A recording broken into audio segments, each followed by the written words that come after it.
कधी ठेवली नाही की हे माझ्या शाखेचे आहे, हे माझ्या शाखेचे नाही, तर यांना सांगितलं नाही पाहिजे. आज मी जो कवी बनलेलो आहो, मी स्वतःची जे गीत बनवलेले आहे ते सूर्यवंशीची पुण्य आहे. माझ्या गुरुने योगीनाथजी गजबे यांनी नीलकंठी सूर्यवंशी यांना कवी बनवलं.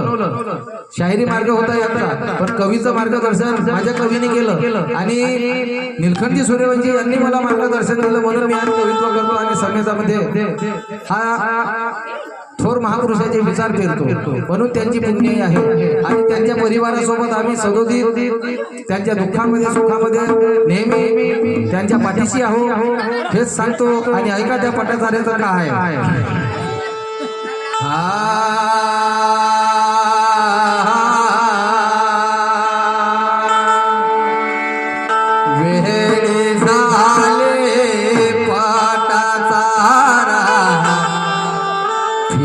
पागल होनी वेळी झाले पाटा सारा फिरे पागल होनी वनोवनाला भटवत राही वनोवनाला भटवत राही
काय कारण होतं. सर्व सुख सोयी संपन्नतेचे वडील होते श्रावस्तीचे. नौकर चाकर होते पटाचाराच्या घरी, तरी तिला दुःख निर्माण झालं. वेळ लागला त्या बाईला तरुण अवस्थेमध्ये, वेडी झाली तरुण अवस्थेमध्ये. काय कारण असेल. दुःख मरणाचं जर विचारायचं असेल तर त्या पटाचाराच्या चरित्राला विचारा की मरणाचं दुःख म्हणजे काय होतं. डोळ्यांनी पाहिलं मरणाला, मरणाचे प्रकार पाहिले त्या पटाचार्याने की मरणाचे प्रकारही किती असतात. ज्याप्रमाणे भाजी करतो आपण, आलू आणि ते भाजीचे प्रकार वेगळे, गोबीच्या भाजीचे प्रकार वेगळे, अशा अनेक पदार्थाचे जसे प्रकार आहेत तसे मरणाचे सुद्धा प्रकार आहेत. आणि म्हणून त्या मरणाला विनविते पटाचारा. कशी विनवते लक्षात घ्या. विनवी ते मरणाला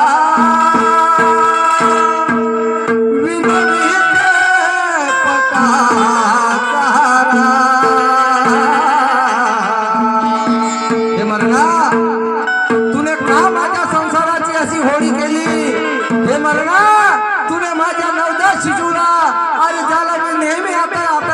थोडा वेळाच्या अगोदर जन्म दिला का तुने त्याला उचलून नेला मरणा? अरे मरणा माझ्या 2-4 वर्षाच्या मुलाला का तुने घेऊन गेला? विनवी ते आपल्या अंतःकरणामधून ते मला पटाचारा आणि वर्णन करते. विनवी ते मरणाला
यांची आई लीलाबाई सूर्यवंशी यांच्याकडून या पटाचार्याच्या विचारधारेवरती 100 रुपयाचं दान मंडळाला प्राप्त झालेलं आहे.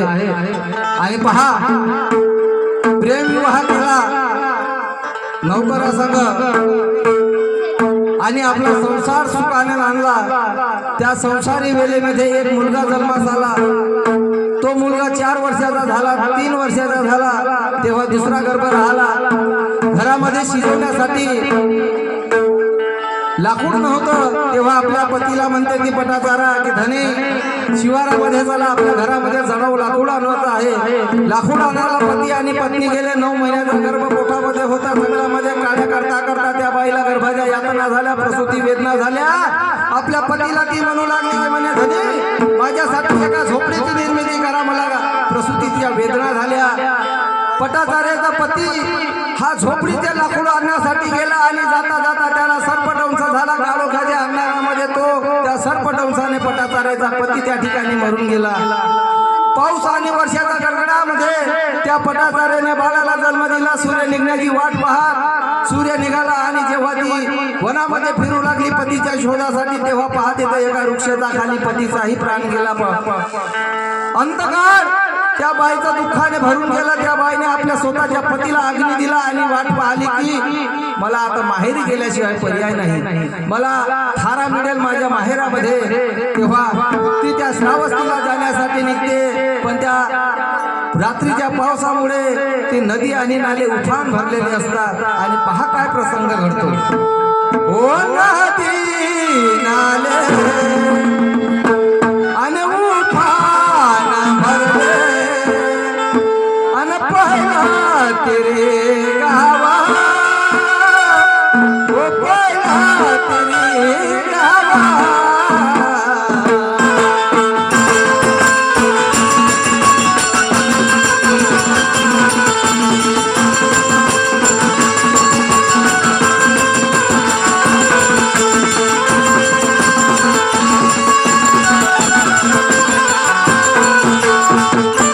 मुलाला सांगितलं दादा म्हणे नदीचा पूर आहे तू या किनारी राहा मी या लहानच्या बाळाला त्या किनारी ठेवून येतो आणि मग तुला न्यायला येतो पटाजारा तेच काम करते लहानच्या मुलाला त्या किनारी ठेवते पाशी येतो त्या लहानच्या मुलाला घेऊन जातो दुसराही मुलगा त्या बाईचा नदीच्या प्रवाहाने वाहून जातो आणि म्हणून हो कराला आणि ठेवून किनारी हो पक्षी आला पक्षी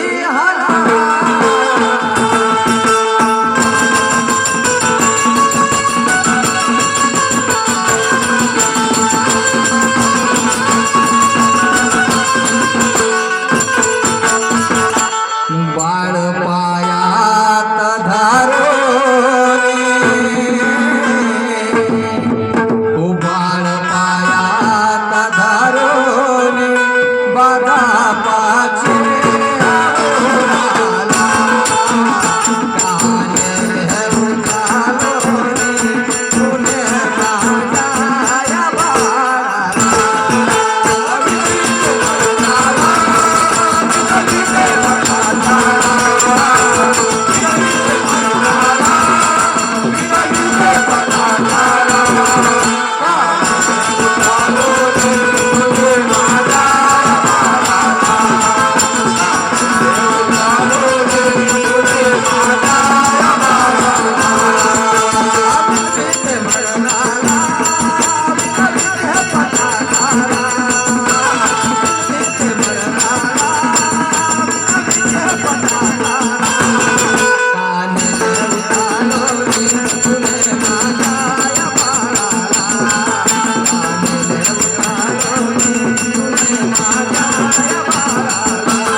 आठवण करते की माझे पती मरून गेले माझ्या एका मुलाला नदीच्या प्रवाहाने घेऊन गेले माझ्या छोट्याशा बाळाला गिधाड पक्षाने घेऊन गेले मला मी किती प्रकार पाहिले मरणाचे तेव्हा ती पटाजारा आपल्या कुटुंबाबद्दल वर्णन करते आणि म्हणते ओ पती ही माझा आणि सर्प कंसाने गेला तो मारे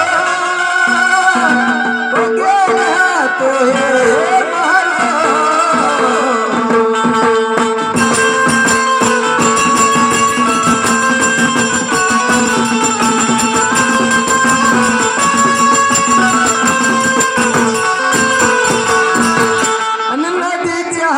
प्रवाहात हो मुलगा मोठा अन गेला तोही वाहो हो गेला तोही वाहो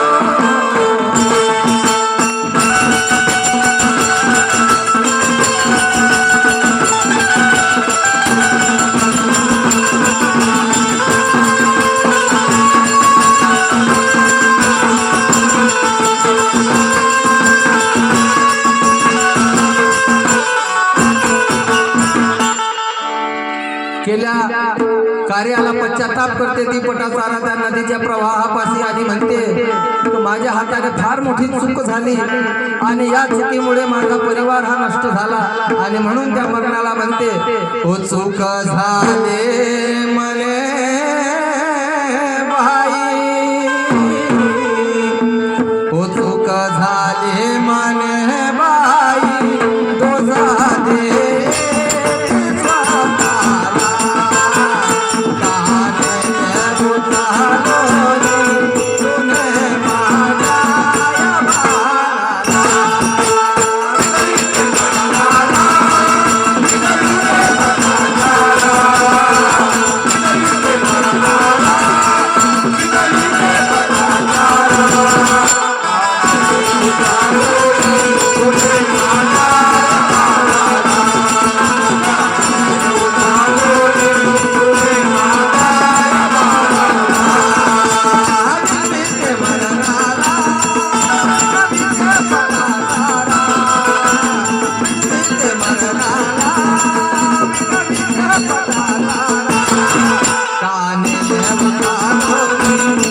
सुख दुःख अनुभवावे जोवरी हा श्वास आहे, सुख दुःख अनुभवावे जोवरी हा श्वास आहे. आणि अंतिम काळी माणूस हा शेवटी मृत्यूचा दास आहे, मृत्यूचा दास आहे. कारण की आईच्या रुद्रापासून स्मशानाचे अंतर हाच माणसाचा फक्त जीवन प्रवास आहे, हाच माणसाचा फक्त जीवन प्रवास आहे. आणि म्हणून ओ आई वडिलाचा आणि चितेचा धुवा आणि घर गेले खाते,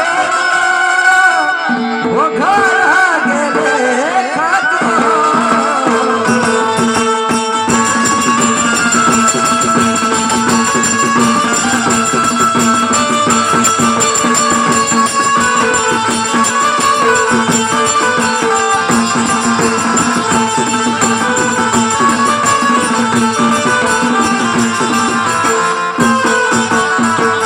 श्रावस्तीमध्ये तिचे आई वडील आणि भाऊ राहत होते. पावसाच्या वर्षामुळे त्या वडिलाचं घर खचून गेलं आणि खचलेल्या घरामध्ये भाऊ, आई आणि वडील त्यांचा सुद्धा मृत्यू झाला. आणि त्या श्रावस्तीच्या गावच्या नदीमध्ये त्यांची अंत्यविधी केली. आणि तो धुवा जेव्हा पटाचाराने पाहला तेव्हा आपल्या दुःखाला म्हणते की माझे 2 मुलं पतीही गेले, माझे आई वडील आणि भाऊही गेले, आता मला सहारा कोणाचा आहे, कोणाचा आधार आहे. आणि म्हणून ती पटाचारा म्हणते होतो ना मुले नाही वडिला आणि पती आणि भाऊ, पती आणि भाऊ.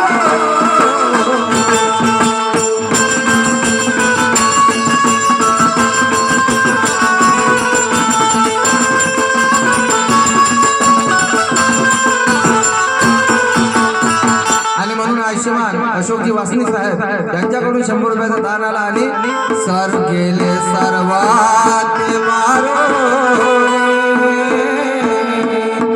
ओ गेले सर्वात मारो कैसा प्यासा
दुःख आवरलं नाही, ते त्या दुःखाला सांभाळू शकली नाही.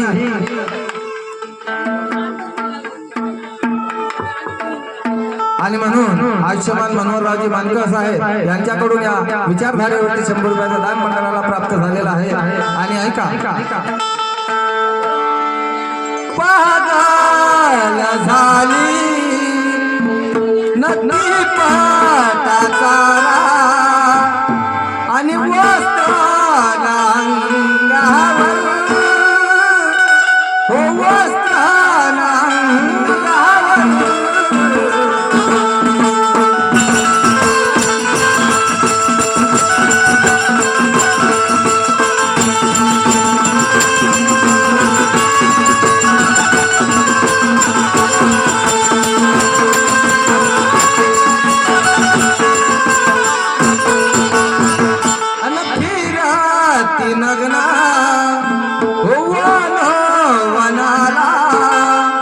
अन फिराती पातारा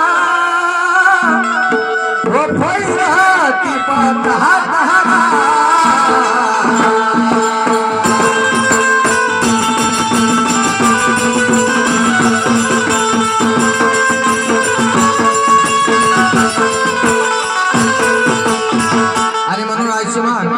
सत्यजितजी निलखंडी सूर्यवंशी यांच्याकडून सुद्धा या विचारधारेवरती 100 रुपयाचं दान मंडळाला प्राप्त झालेलं आहे आणि फिरता फिरता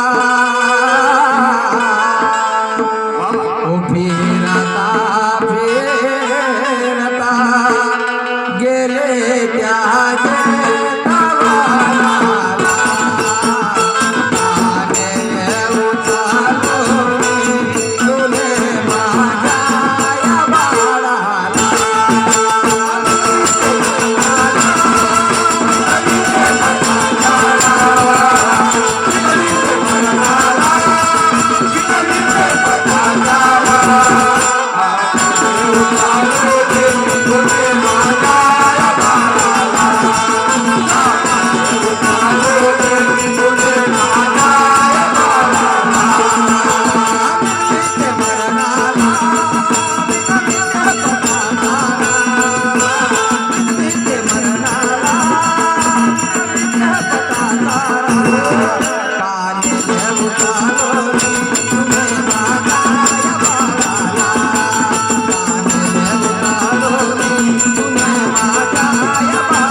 त्याचप्रमाणे उज्ज्वलाताई उके निलखंडी सूर्यवंशी यांची मुलगी आहे त्यांच्याकडून सुद्धा 100 रुपयाचं दान या विचारधारेवरती आलेलं आहे त्याचप्रमाणे आयुष्यमान नरेंद्रजी बागडे मुक्काम कोहडी यांच्याकडून सुद्धा या पटाचार्याच्या विचारधारेवरती 50 रुपयाचं दान मंडळाला प्राप्त झालेलं आहे त्या चेतवनामध्ये फिरता फिरता पटाचारा गेले आणि पटाचार्याला तथागताचं दर्शन झालं तथागताने त्या पटाचार्याचं वर्तन पाहिलं भिक्खू संघाने तिला वस्त्र दिले पटाचार्याने वस्त्र धारण केले तथागताच्या चरणापाशी जाऊन बसली तथागताने तिला कार्यकारण भाव प्रतिज्ञा समुत्पादाचा उपदेश दिला आणि तिला या जन्म आणि मरणाच्या फेऱ्यामधून मुक्त करून त्याने तिच्या जीवनाचा उद्धार केला हा तथागताचा धम्म आहे आणि म्हणून मरणाचा जर दुःख विचारायचं असेल तर त्या पटाचार्याशिवाय दुसऱ्या कोणालाही चांगलं दुःख दिसवायला माहित नाही आणि म्हणून शेवट म्हणायचं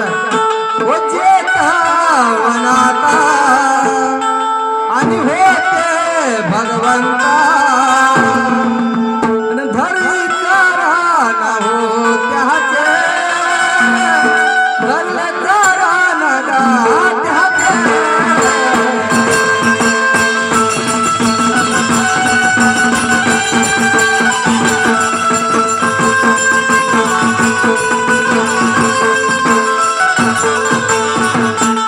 आणि तिला उपदेशा अनसमा बुद्धाने आणि दिले तिला वस्त्र हो दिले तिला